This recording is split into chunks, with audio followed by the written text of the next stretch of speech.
Thanks, Noah. Yeah, the Iowa football team is setting records. And no, it's not from their offense or their defense, but actually their special teams. I got the chance to find out how one junior is sitting atop the NCAA record books. Iowa kicker Keith Duncan has the most field goals made so far this season with 17, something that even surprised him. I honestly didn't know that.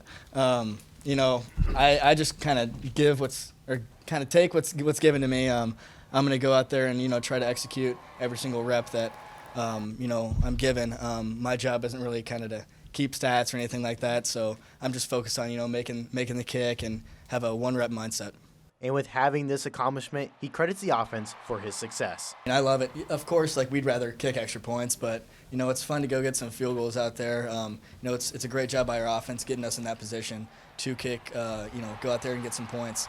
So that's awesome going out there and executing what we're going out there to do. But when it comes to how far Duncan can kick it, it all depends on the weather. It changes, every single game based on wind, the rain conditions. I think today, I felt comfortable from 58 going to the north end zone, and then south is 53, 54, just based on the wind. It changes throughout the game, and it's much different on the field than it is in the stands. It's kind of something you have to play with.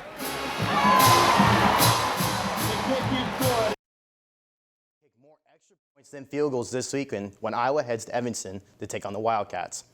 There's another special team in Iowa preparing to do great things in upcoming weeks. Iowa women's basketball is back, and with starters Kathleen Doyle, Mackenzie Meyer, and Alexis Civilian returning to Carver, the Hawks will have big things ahead. But with more on just how the Iowa is looking this upcoming season, we have sports reporter Kimberly Bates in the newsroom with more. Good morning, Kim.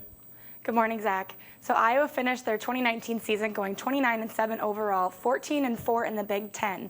They advanced to the Elite Eight in the NCAA championship after claiming their Big Ten title from Maryland in a 90-76 win. They are returning 10 letter winners, including Kathleen Doyle, Mackenzie Meyer, and Alexis Civilian. And there's a lot of talk outside of the locker room saying, what are we going to do about Megan Gustafson, Hannah Stewart, and Tania Davis all being gone? However, Doyle said it's not about who isn't in the locker room anymore. They're just more concerned about who they have right now in this moment. Now, speaking of Gustafson being gone, she was a big part of Iowa's offense and defense last season. Do you think how will Iowa be able to win games? So a big Hawkeye to watch is going to be Amanda Olinger. She is set to take Gustafson's shoes, although those are really big shoes to fill, so I'm not sure anybody can fully take her place. However, like I said, Kathleen Doyle is making a huge mark in her final season as a Hawkeye. She was just named to the Ann Myers Drysdale list, the Big Ten preseason, and 24 Hawkeyes to watch by Hawkeye Sports. So they do have their media days here in a little bit today, and so we're going to find out even more about what we can expect from their 2019-2020 season. Can't wait for that, Kim. Thank you. Iowa women's basketball has released their 2019-2020 schedule with their next matchup this Sunday against Wayona State here at home. And we have another team in Hawkeye Sports that released an exciting first look of the season. Yesterday, Iowa baseball announced their highly anticipated 2020 spring schedule.